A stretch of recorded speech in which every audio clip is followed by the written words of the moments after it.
Hello and welcome. My name is Mark Hyder. Oh, yes. Today we're going to interview Sunni Westbrook. Oh, yes. I've got a list of questions I'm going to ask to Sunni Westbrook, and I can't wait to get started. She should be on the line very soon. Shall we meet her?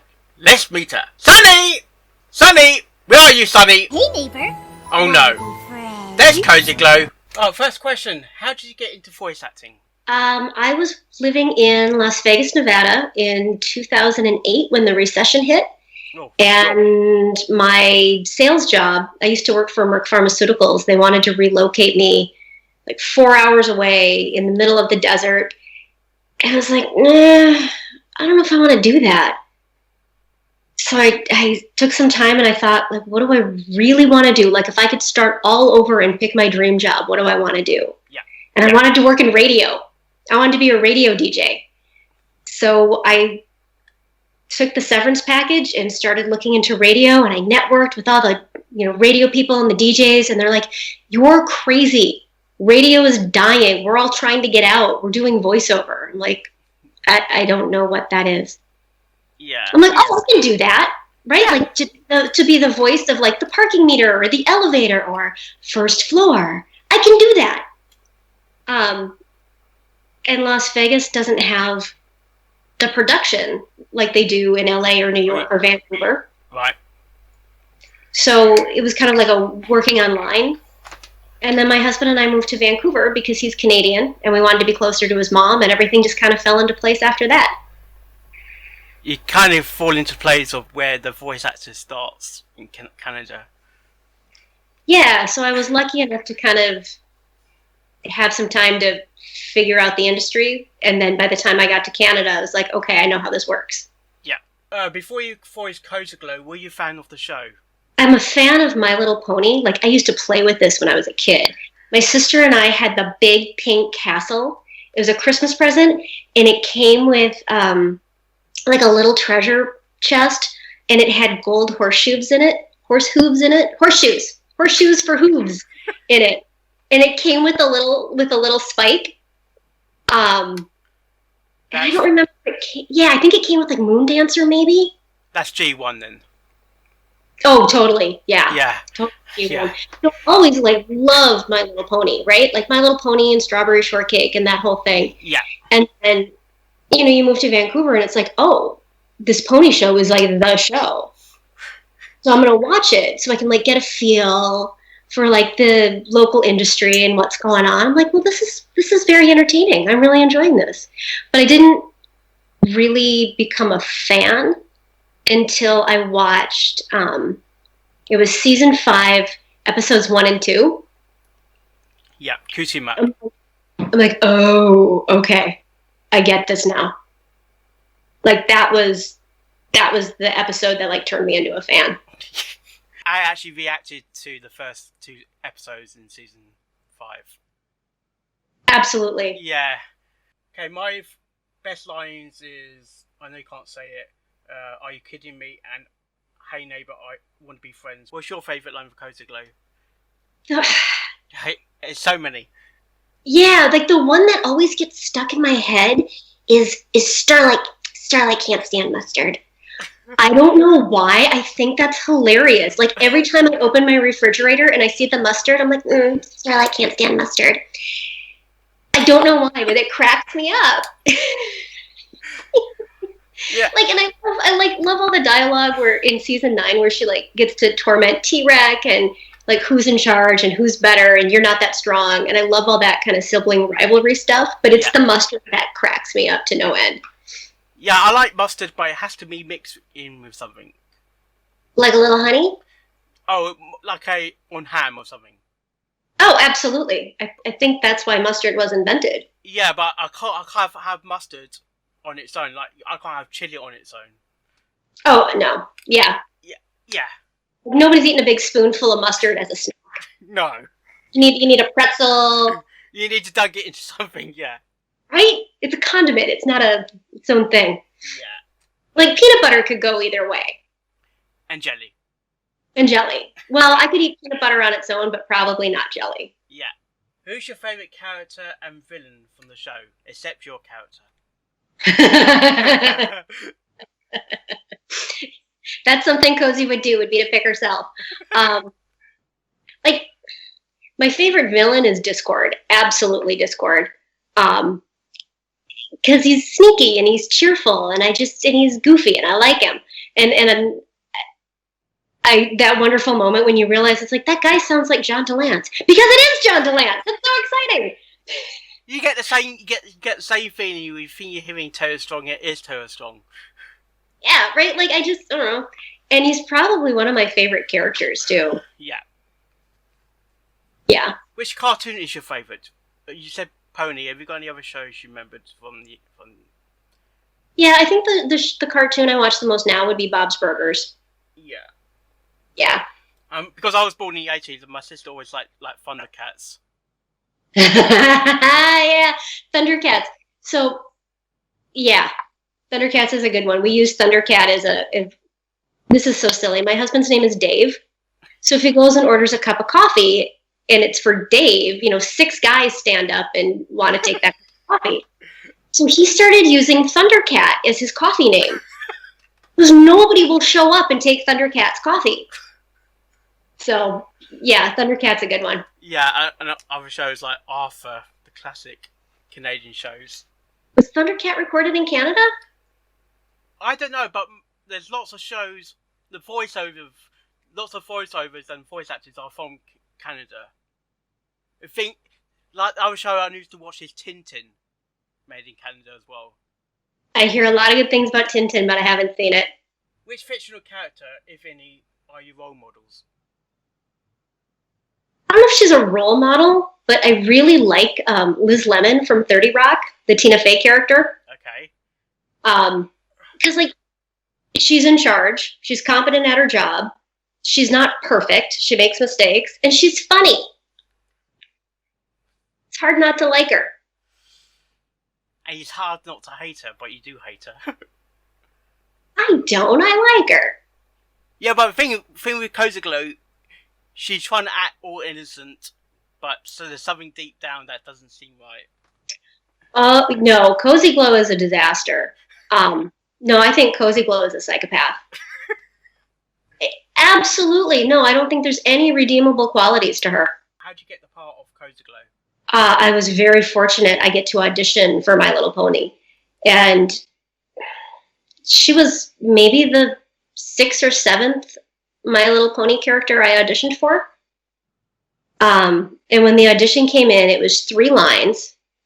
And it was, we need you to say 3 lines really nice and sweet, and then we need you to say the exact same 3 lines, but mean and evil.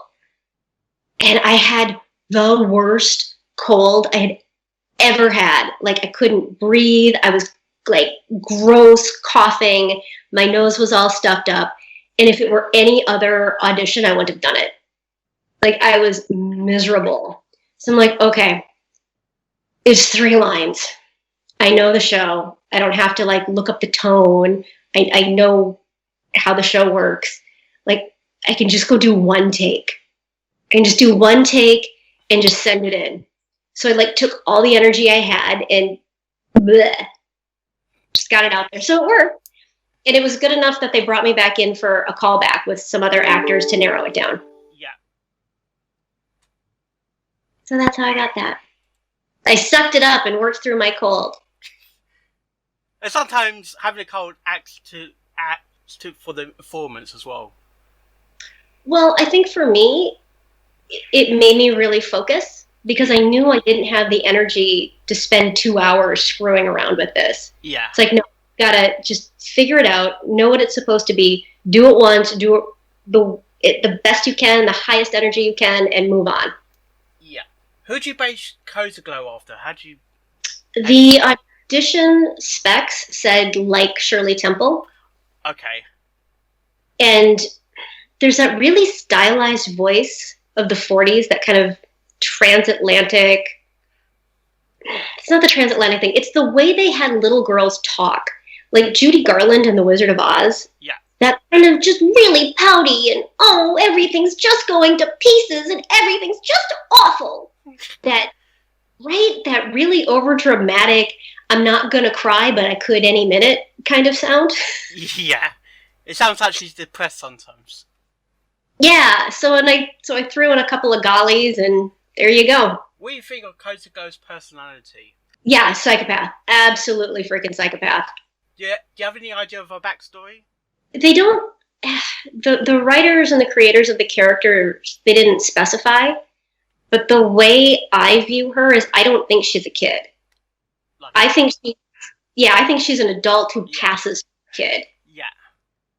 Absolutely, because that's how she can sneak in and go undetected. And what I love, and this is a little off topic, but what I love about her as a character and as a villain, like you get Chrysalis and you get Discord, and they look like villains. You expect them to be bad guys. Yeah. She shows up and she's nice, and she looks just like everybody else. And she tells you what you want to hear, and she says all the right things about friendship, but she's still evil. Yeah. And I think, right, like I think it's important to realize that just because someone says the right things doesn't mean they're doing the right things.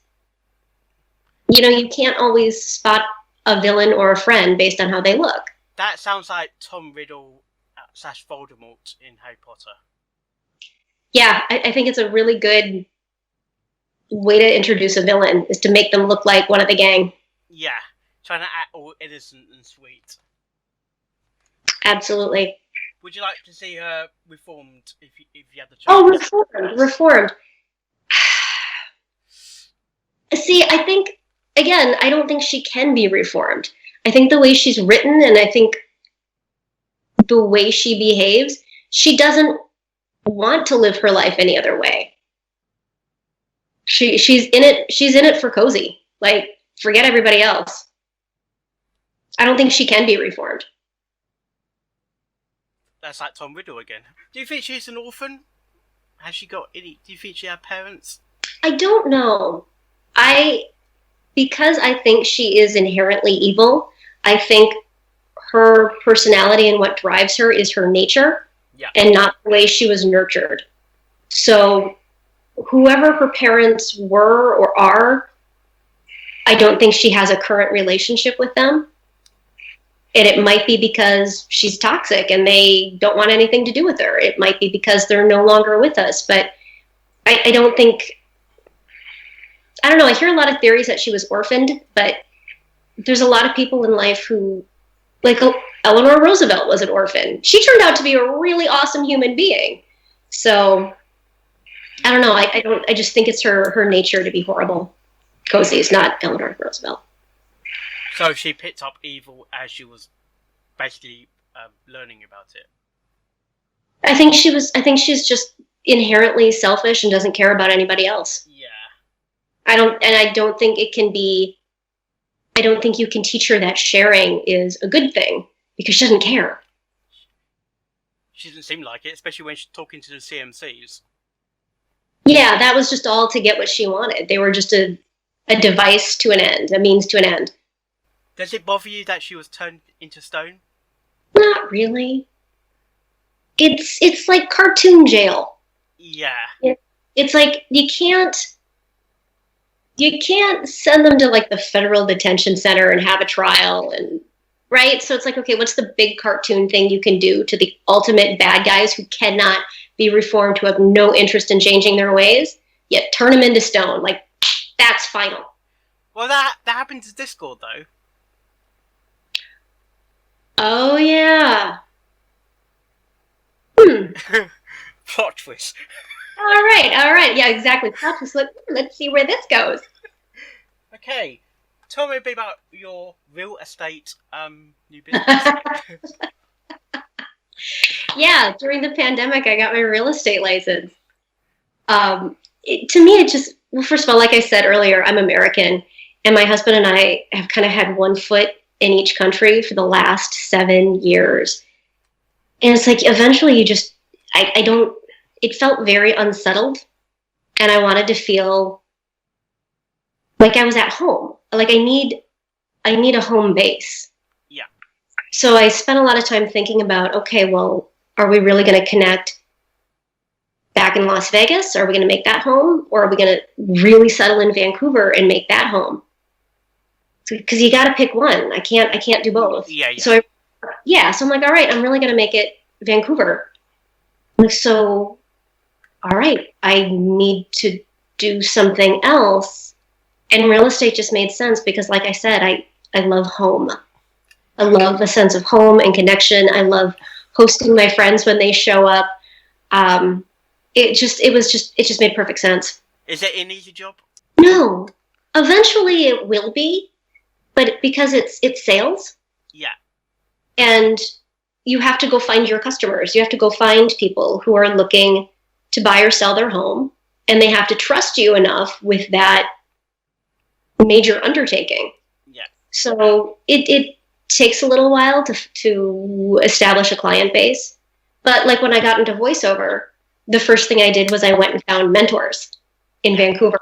Yeah. And the voiceover community here is, they're so kind and welcoming and generous. Yeah. And I was able to find someone like that in real estate. I see that plush behind you. What is it?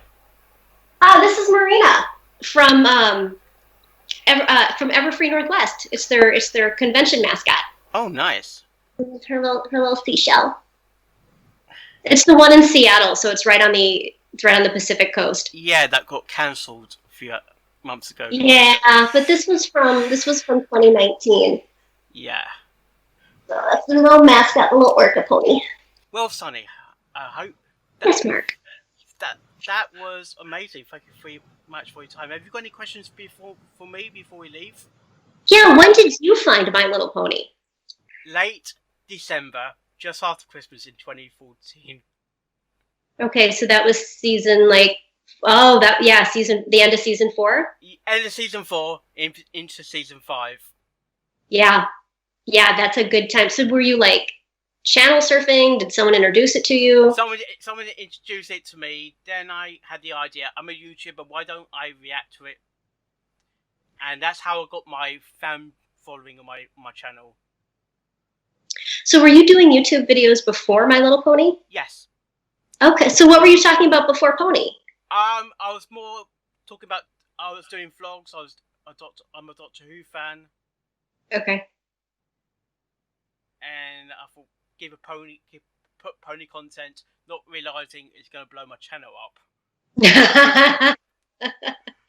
Yeah, I don't think anybody saw that coming. No. But it makes perfect sense. But did you know about the bronies before you did the show? I did. I'd seen the documentary with Tara Strong, and then I saw the Ashley Ball one when that came out. Yeah. And then nobody believes me when I tell them about it. Because, I'm a performer, I'm a storyteller, and sometimes they think I'm making it up. I'm like, and then I give my friends the homework of, they're like, well, tell me about the show if it's so popular. I'm like, go watch season 5, episode 1 and 2. Watch season 5, episode 1 and 2 if you've never seen the show before. It's great. Like the first 30 seconds kind of explains the universe, and then it gets into some really heavy world issues. Yeah. So. Especially with Starlight. Yeah. Yeah. Yeah. Well, Sunny, thank you so much for your time. Enjoy your real estate and your future career in voice acting. Thanks, Mark. I hope to talk to you again soon. Have a good weekend. Bye-bye. Bye-bye.